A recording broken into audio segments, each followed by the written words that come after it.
언젠가 그런 생각을 해본 적이 있습니다. 저 밤하늘에 늘 당연히 떠 있는 달이 혹시 없어지면 어떤 일들이 벌어질까? 이런 일들이 벌어지겠죠. 저 달에 누가 살까? 저 달에는 토끼가 살지. 저 달의 토끼를 만나고 싶다. 이 어린아이들의 감상적인 그 동화들이 다 사라지겠죠. 또 그 밤하늘을 아름답게 밝히는 그 달빛 아래에서 오늘도 즐기는 연인들의 데이트를 우리는 보지 못하게 될 것입니다. 어찌 그뿐만이겠습니까? 만약 달이 없다면이라는 책이 있더라고요. 그 책에서 한 과학자는 이런 과학적 설명을 하고 있습니다. 달이 없어지면 달이 지구를 끌어당기는 인력, 그것이 사라지고, 그래서 지구의 모든 바다에 밀물과 썰물이 없어지고, 지구에는 엄청난 기상이변이 벌어진다는 거예요. 하루에도 수차례 해일과 쓰나미와 폭염과 빙하기가 찾아오므로 지금 현존하는 인류는 완전히 사라지게 될 것이다. 그러니까 저 밤하늘을 아름답게 빛내는 달은요, 그저 낭만을 위한 것이 아니라 인류, 지구의 생존을 위해 반드시 필요한 존재가 바로 달인 것이지요. 그런데 그 달은 어떻게 만들어졌는가 살펴보니 모두 다 달은요, 암석, 그러니까 한마디로 돌덩이라는 거예요. 그런데 어찌 돌덩이인 달이 밤하늘을 그렇게 아름답게 비출 수 있는가? 달에는 대기가 없답니다.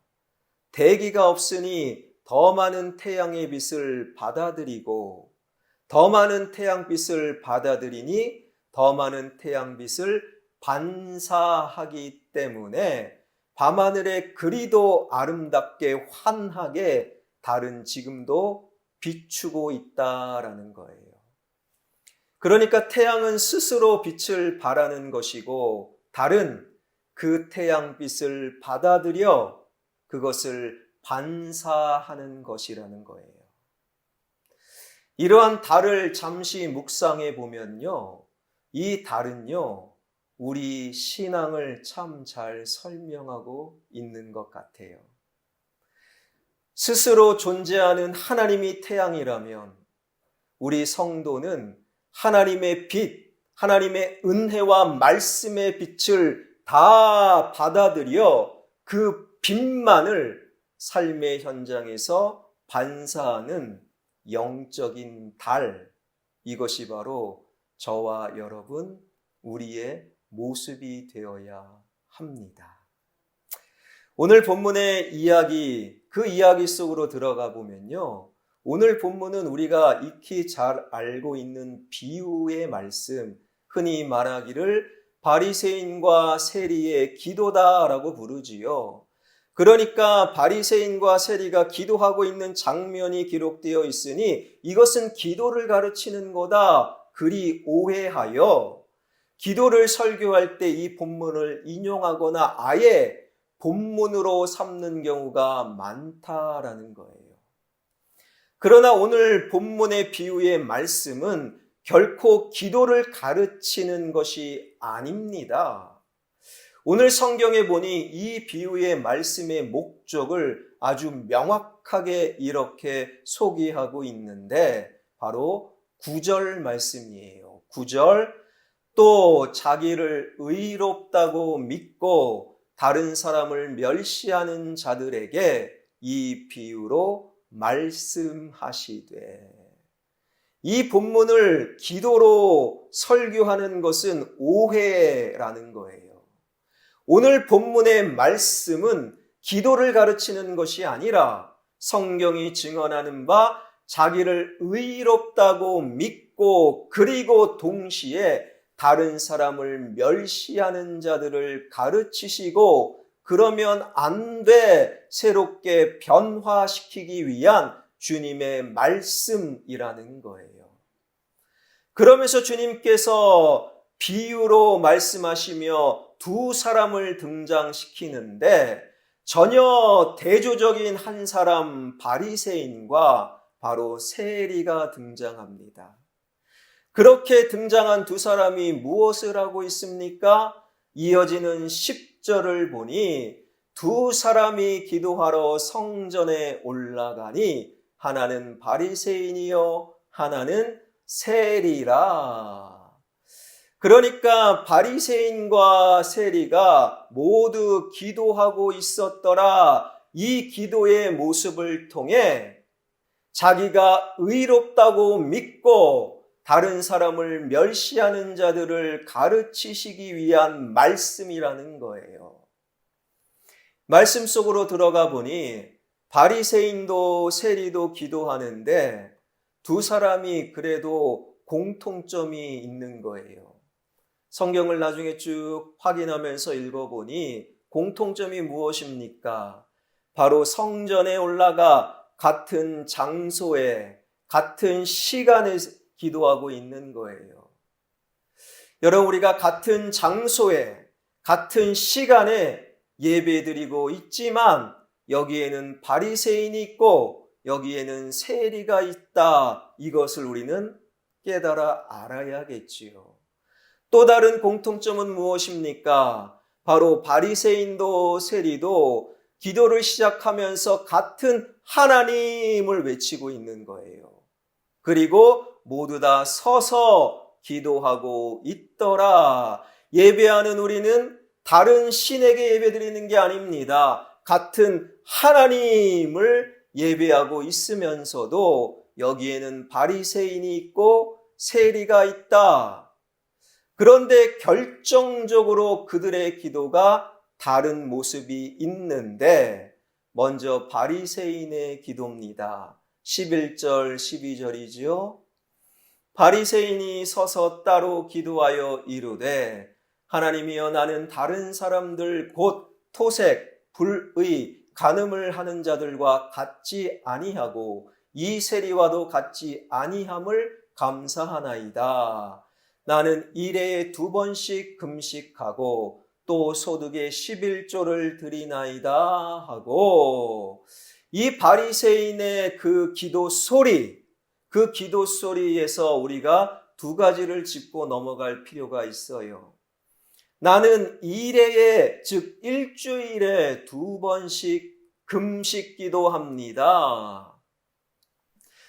율법에 따르면 유대인들은 1년에 딱 한 번, 대속죄일에 딱 한 번 금식하면 됩니다. 그런데 이 바리새인의 기도 소리를 들어보니 나는 일주일에 2번, 52주 1년에 무려 104번이나 금식 기도합니다. 여러분, 이것이 잘못된 신앙인가요? 아니요. 오히려 대단한 신앙입니다. 또 한 가지 짚고 넘어가야 될 것, 바리새인의 기도 소리를 들어보니 나는 소득의 11조를 하나님께 드립니다. 여러분, 오늘날 믿음이 좋은 분들은 한 달 수입의 11조를 하나님께 드려요.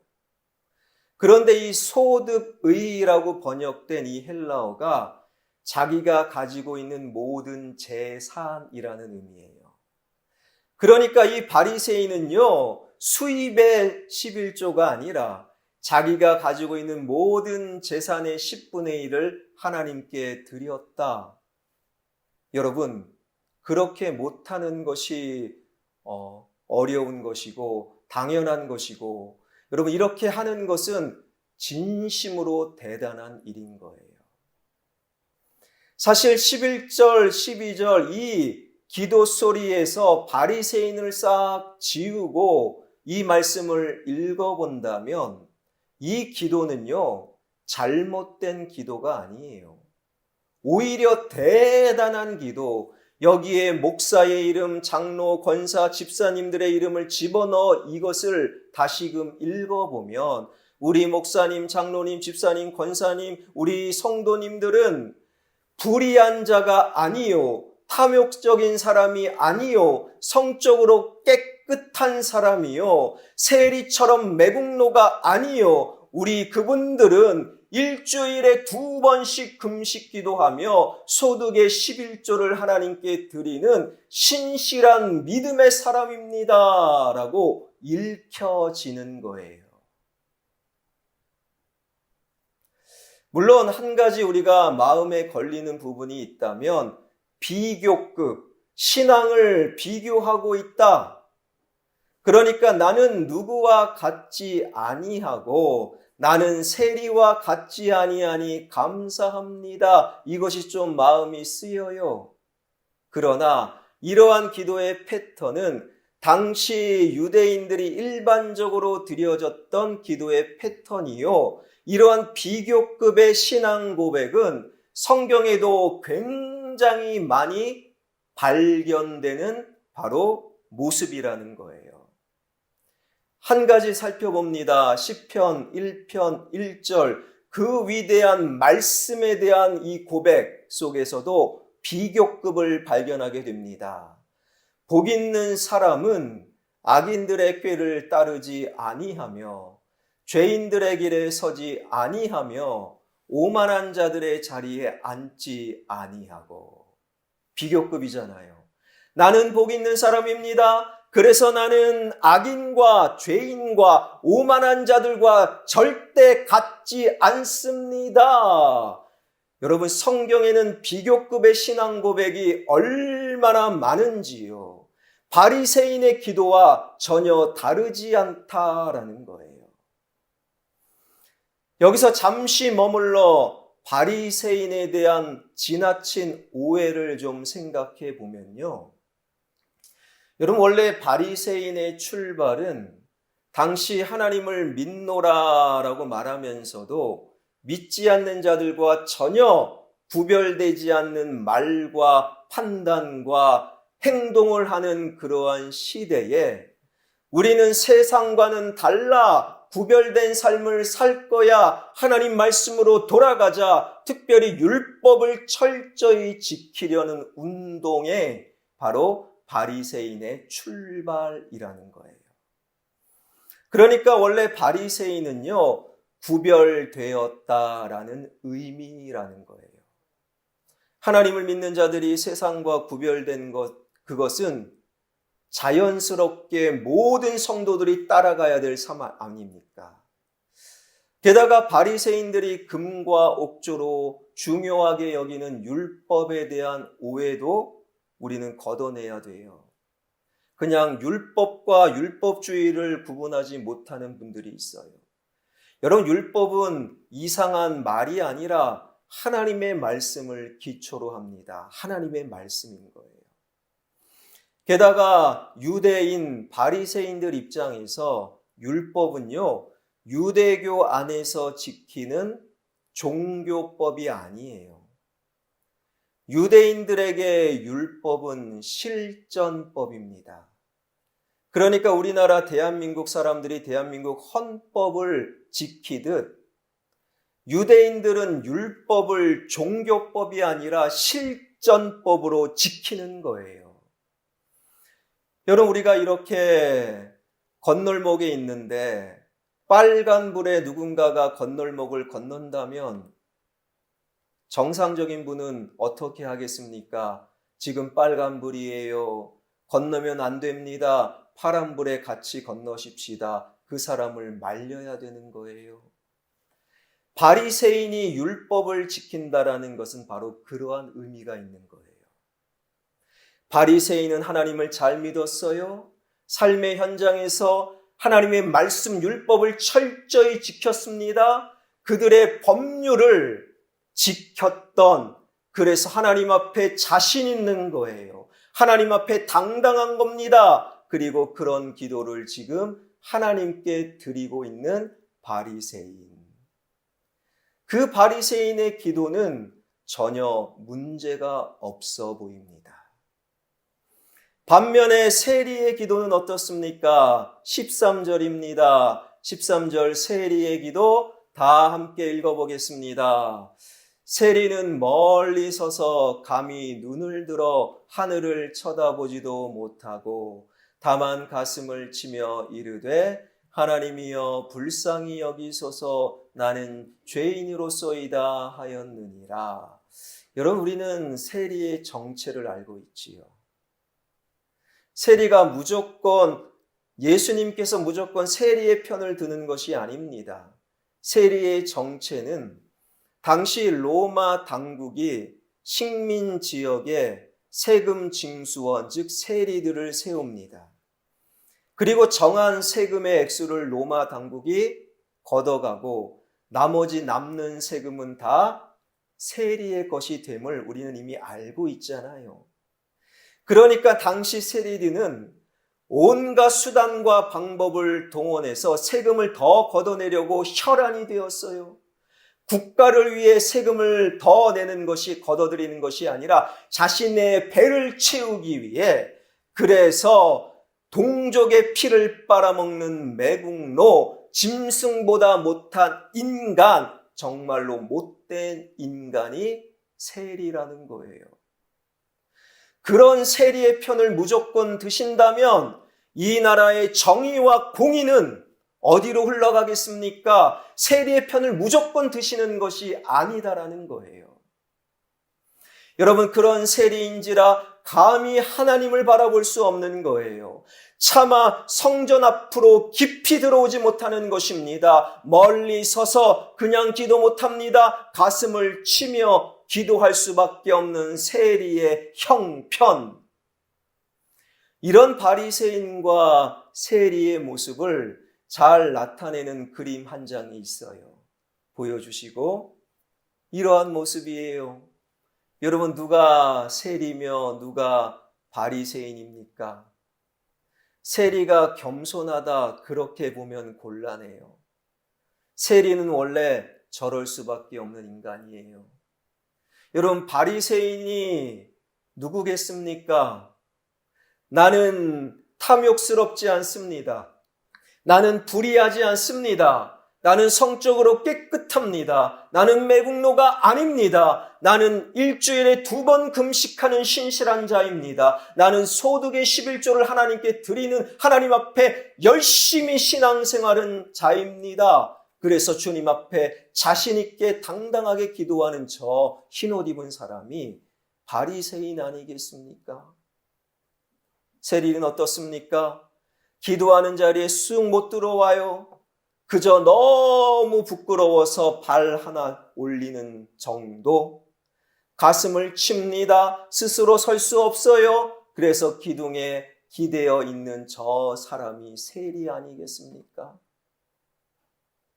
여러분, 이 이야기, 이 비유의 말씀은 기도 소리, 바리새인의 기도가 틀렸다, 세리의 기도가 옳다, 이 말씀을 가르치는 것이 아닙니다. 기도 소리, 기도의 옳고 그름을 가르친다면 오히려 바리새인의 기도가 맞아요. 바리새인처럼 살아가야 됩니다.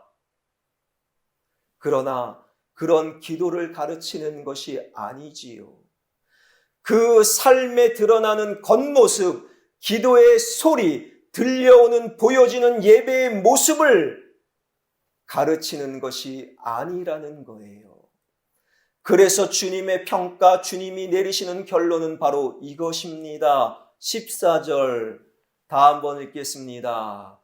내가 너희에게 이르노니 이에 저 바리새인이 아니고 이 사람이 의롭다 하심을 받고 그의 집으로 내려갔느니라. 무릇 자기를 높이는 자는 낮아지고 자기를 낮추는 자는 높아지리라 하시니라. 우리 주님은 바리새인을 낮추시고 세리를 높여주시는 거예요. 그렇게 탐욕적인 매국노, 짐승보다 못하는 그 돈밖에 모르는 세리를 높여주시는 그 주님의 마음, 그 마음 속에는 특별한 무엇이 숨겨져 있다라는 거예요. 그러한 배경과 질문 속에서 다시 한번 9절을 읽어보면 9절 말씀입니다. 또 자기를 의롭다고 믿고 다른 사람을 멸시하는 자들에게 이 비유로 말씀하시되, 여기서 자기를 의롭다, 믿었다라는 헬라어 단어가 페이도라는 단어예요. 이 페이도라는 단어가 누가복음 11장 22절에서는 이렇게 사용됩니다. 누가복음 11장 22절, 더 강한 자가 와서 그를 굴복시킬 때에는 그가 믿던 무장을 빼앗고 그의 재물을 나누느니라. 여기서 그가 믿던, 이 믿던이 바로 오늘 본문의 페이도예요. 어떤 이야기냐? 이런 이야기입니다. 한 부자가 있었어요. 그 부자는 지킬 재산이 많아요. 그래서 그 지킬 재산을 하나님께 맡기는 것이 아니라 자기 스스로 지켜보려고 칼과 창과 방패, 무기를 사들이고 훈련된 군사들을 고용합니다. 그리고 자기가 사들인 무기를 보고 마음이 든든한 거예요. 저 정도 군사와 칼과 창과 방패라면 내 스스로 이 재산을 지킬 거야. 나의 삶을 온전히 세울 수 있을 거야. 자기 무기를 믿고 자기를 믿는 그 부자에게 주님이 하시는 말씀, 어느 날 갑자기 더 강력한 군대가 더 좋은 무기를 가지고 너를 공격하면 너는 어찌 되겠느냐? 너의 모든 지키려는 재산 다 빼앗길 것 아니냐? 그 내용인 거예요. 바로 오늘 본문에 자기를 의롭다고 믿는 자들의 어리석음이 바로 여기에 있는 거예요. 내가 지키는 거예요. 내가 세우는 것입니다. 내가 결정하는 것입니다. 하나님을 믿는 자가 아니라 나를 믿는 자, 나를 믿는 자의 모든 기도와 나를 믿는 자의 모든 예배와 모든 신앙의 태도는 바로 이것입니다. 11절, 바리새인은 서서 따로 기도하여 이르되, 그 기도의 소리는 읽을 필요가 없어요. 너무 좋습니다. 바리새인 즉 나를 믿는 자, 나를 앞세우는 자, 그가 바리새인이든 목사든 장로든 권사든 집사든 그가 누구이든 그의 신앙의 태도는 서서 따로 기도하였다가 되는 거예요. 여러분, 여기서 서서 기도했다, 이것은 문제가 없어요. 바로 따로가 문제예요. 따로라고 번역된 헬라어 단어는 그런 의미입니다. 자기 자신을 향하여, 자기를 위하여. 영어로 굳이 표현하면 to himself가 되는 거예요. 그 기도가 하나님께 드려지는 것이 아니라 자기의 욕망을 위한 기도가 되는 거예요. 그 예배가 하나님을 바라보는 예배가 아니라 나를 드러내기 위한 예배라는 거예요. 그 섬김과 봉사가 하나님을 위한 섬김이 아니라 내 이름 석자를 드러내기 위한 섬김과 봉사라는 거예요. 이러한 자신을 믿고 자신을 드러내는 모든 사람의 신앙의 결국은 반드시 다른 사람을 멸시하게 된다는 것이지요. 이 구절의 멸시라는 헬라어가 누가복음 23장 11절에 어떻게 사용되고 있는가? 헤롯이 그 군인들과 함께 예수를 업신여기며 희롱하고 빛난 옷을 입혀 빌라도에게 도로 보내니, 바로 오늘 본문에 다른 사람을 멸시했다, 이 멸시라는 헬라어가 예수님을 업신여겼다, 이 단어와 똑같은 단어예요. 나를 믿고 나를 드러내는 예배, 나를 믿고 나를 드러내는 찬양과 기도와 모든 섬김은 결국에 예수 그리스도를 업신여기는 것이다.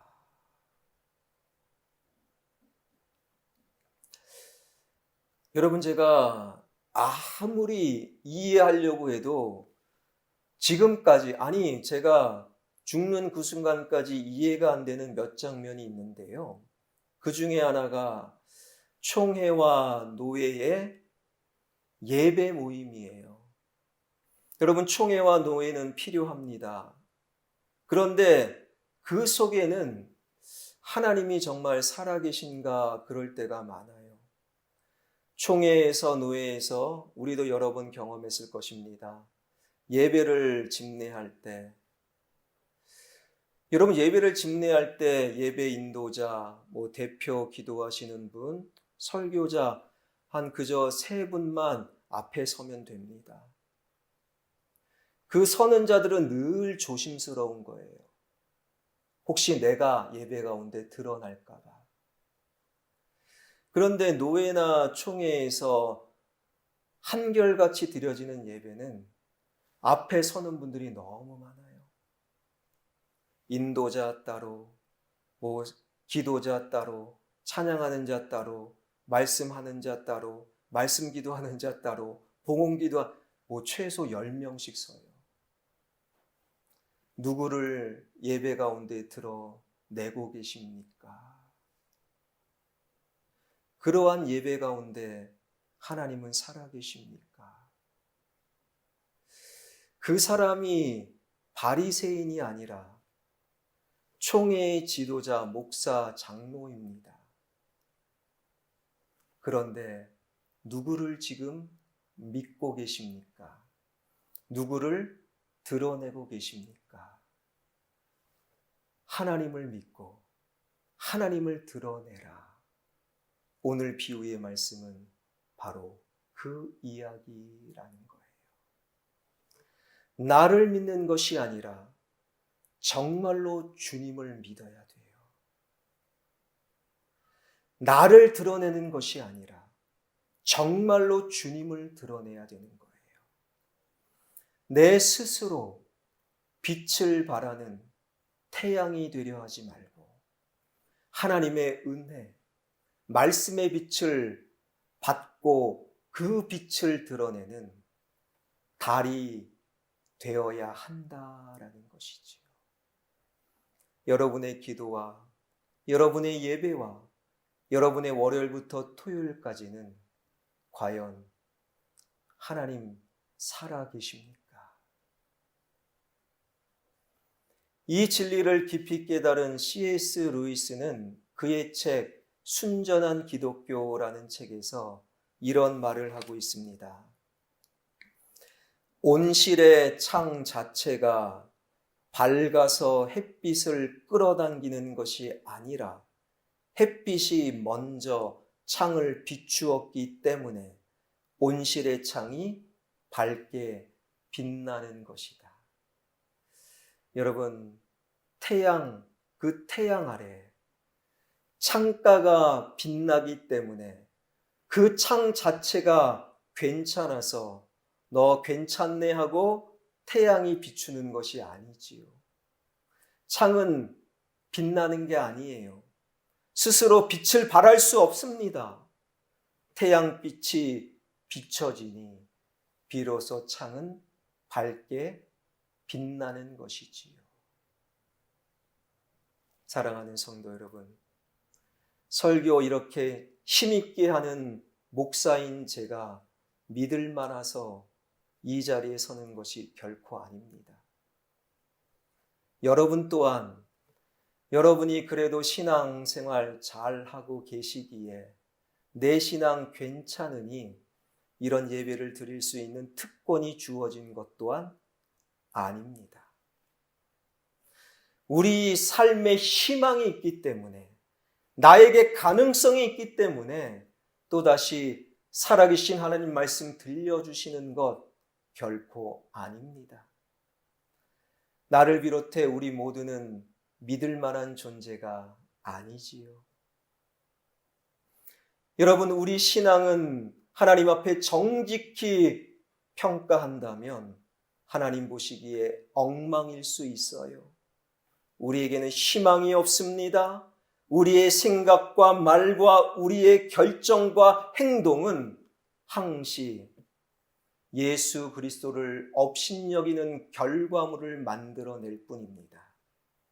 그런 나를 먼저 사랑하시고 먼저 찾아와 주신 주님 때문에, 그런 나를 끊임없이 기다리시고 나에게 말씀하시고 그 말씀을 생각나게 하시는 주님으로 인하여 우리는 그 직분 감당하는 것이고, 이렇게 예배하며 기도하며 찬양하는 것이고, 내가 하는 것이 아니라 바로 주님이 하시는 것이지요. 이 진리의 말씀을 꼭 마음속에 새기며 우리 삶에 하나씩 하나씩 적용하며 살아가면 좋겠어요. 아침에 일어날 때 여러분 어떻게 일어나십니까? 아우 피곤해, 짜증나, 아우 일어나기 싫어. 우리의 이 말이 하나님, 오늘 하루를 주신 하나님을 드러내는 말로 변화될 수 있기를 바랍니다. 예배당에 이렇게 오시며 예배를 드릴 때 그래도 내가 예배 드려야지, 나를 드러내는 것이 아니라 나는 예배 드릴 수 없는 존재이지만, 나는 세리보다 나을 것이 하나도 없지만, 주님 나는 죄의 투성이지만 나로 하여금 예배 드릴 수 있는 은혜를 주심에 감사합니다. 주님을 드러내며 예배 현장에 오는 것이지요. 인생 살면서 어떤 결정, 중요한 결정은 웬만하면 다 하나님을 찾아요. 그러나 아주 작은 사소한 결정조차도 나 이거 하고 싶다, 내 감정을 드러내는 것이 아니라 하나님의 뜻을 물을 수 있기를 바랍니다.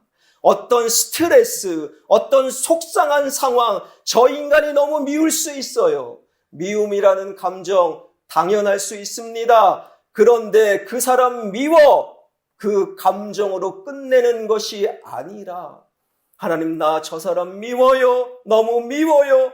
어찌하면 좋겠습니까? 나의 감정으로 끝내는 것이 아니라 그 감정이 주님의 감정으로 변화될 수 있어야 되는 것이지요. 그리고 물 한 잔을 마시더라도 보소나, 너 수고했다. 너 참 잘했다.